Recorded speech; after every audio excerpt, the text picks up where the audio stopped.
Pour la vidéo de cette semaine sur l'élevage de mes différentes colonies de fourmis, j'avais pas du tout prévu de vous parler des Camponotus turkestanus.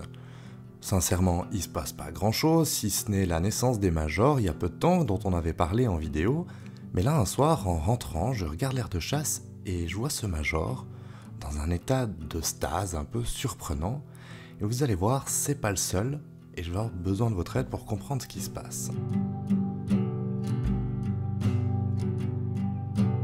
Il y a 10 jours, le 9 août plus précisément, je prends quelques images pour faire le point de l'évolution de la colonie. Et tout va bien. Le couvain est généreux, la ponte continue, bref, je suis serein.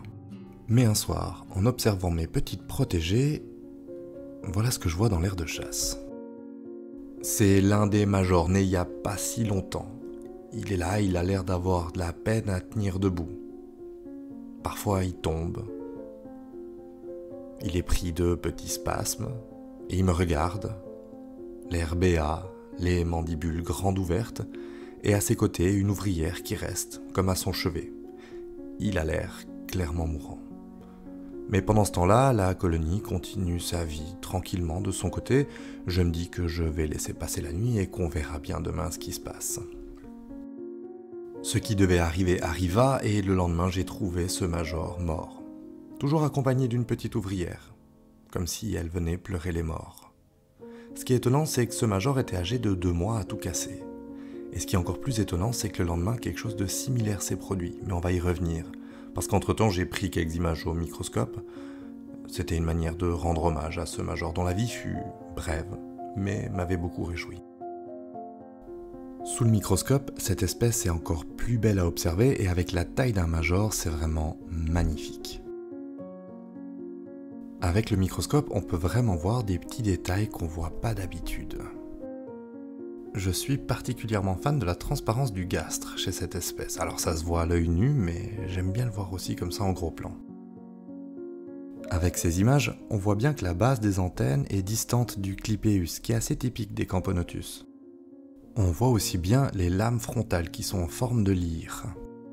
Et pour les moins jeunes d'entre nous qui auraient vu le film Chérie, j'ai rétréci les gosses, je crois que ces images nous font bien comprendre qu'il faudrait qu'on soit jamais à l'échelle d'une fourmi. Bref, pour en revenir à notre major, j'ai rien trouvé d'anormal si ce n'est ce truc qui pendouille en dessous des mandibules, mais c'est probablement de la gelée nutritive. Alors à ce moment-là, je me suis dit que c'était pas de chance ce décès de major. Jusqu'à ce que, le lendemain de ce décès, rebelote, un deuxième major dans le même état. Alors je vous cache pas que j'étais un peu désemparé, surtout que la colonie compte 2, voire 3 majors peut-être, et donc ça ferait une quasi-extinction de la lignée des majors dans cette colonie. Et ce côté un peu abasourdi, un peu béat comme ça dans un coin de l'aire de chasse, c'est quand même étonnant.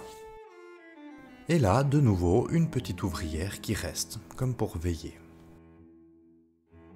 Dans tous les cas, ça n'a pas l'air d'inquiéter véritablement la colonie qui continue de vaquer à ses occupations. Là, il y a pas mal de monde dehors, c'est parce que j'ai un peu bousculé le nid, donc elles sont venues voir ce qui se passait.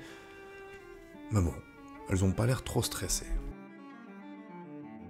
Moi par contre, j'étais un peu tendu en voyant ces 2 décès en 2 jours auxquels j'étais pas du tout habitué. Alors c'est peut-être le manque d'expérience, mais je me suis dit que j'allais quand même vérifier ce qui se passait dans la colonie un peu plus en détail.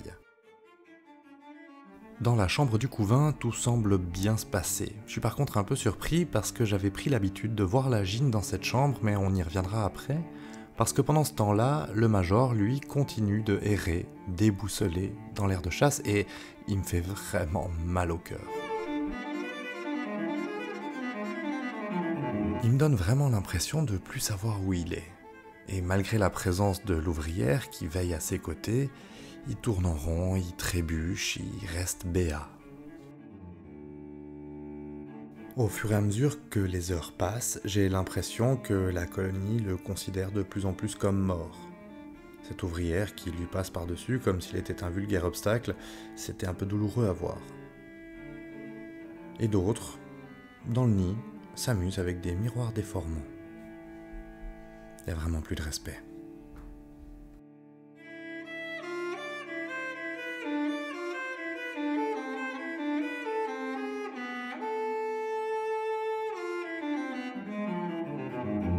Le Le Major, lui, se dirige littéralement vers la lumière, vers mon panneau LED, avant de faire demi-tour et de s'effondrer une dernière fois pour la dernière agonie.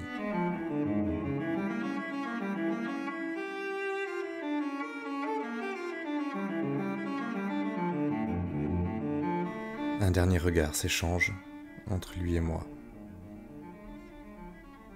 48 heures, 2 majors décédés.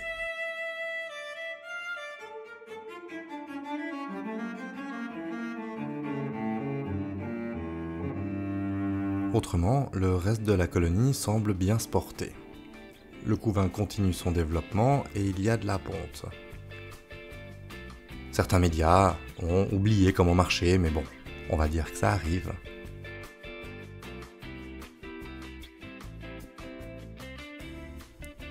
Une petite partie des ouvrières se cantonne dans le tube du bas, le tube sec, avec une toute petite partie du couvain également.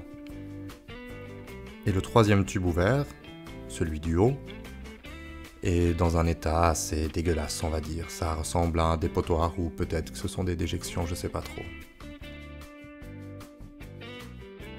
Dans mon inquiétude, j'ai mis un peu de temps à repérer la reine. Mais heureusement, elle est là et elle semble aller plutôt bien. Alors le décès de ces 2 majors, même s'ils étaient relativement jeunes et même si leur mort était un peu particulière, est peut-être quelque chose de normal. Je sais pas, j'ai pas assez de recul avec cette colonie, ni avec les Camponotus d'ailleurs, pour pouvoir jauger de comment des majors meurent. Sans surprise, ces 2 décès ont pas l'air de bouleverser la colonie, et ça n'empêche pas certaines trophalaxies qu'on qualifiera d'assez intenses.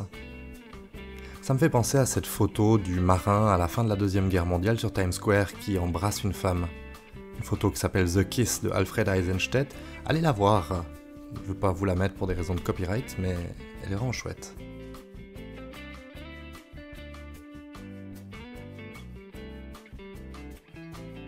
Enfin, pendant que les ouvrières reviennent des funérailles et rejoignent le nid, je voulais discuter de cette situation avec vous. C'est la première fois que je suis confronté au décès de quasi la totalité des majors d'une colonie, alors ils sont que 2, mais en 48 heures alors qu'ils étaient très jeunes, et peut-être que c'est normal, peut-être que ma foi ça arrive, peut-être pas. Je me demandais si vous aviez peut-être vu quelque chose sur les images que je vous ai proposées, ou si vous aviez une expérience qui pouvait m'éclairer. J'aimerais éviter de mettre en danger cette colonie inutilement. Pour l'instant, comme il ne s'est rien passé depuis une semaine, je me dis que, ma foi, c'était juste pas de chance. Sinon, rien à voir, mais je tenais à vous remercier parce qu'on a passé le cap la semaine passée des 500 abonnés. C'est vraiment incroyable. Et si on m'avait dit ça au début de ma chaîne, je crois que j'aurais poliment rigolé. Alors un immense merci à vous, c'est extrêmement motivant pour moi, ça me fait un tout grand plaisir. Pour ceux qui ne sont pas abonnés, faites-le, n'hésitez pas à partager les vidéos et je me réjouis de vous retrouver lors de la prochaine vidéo.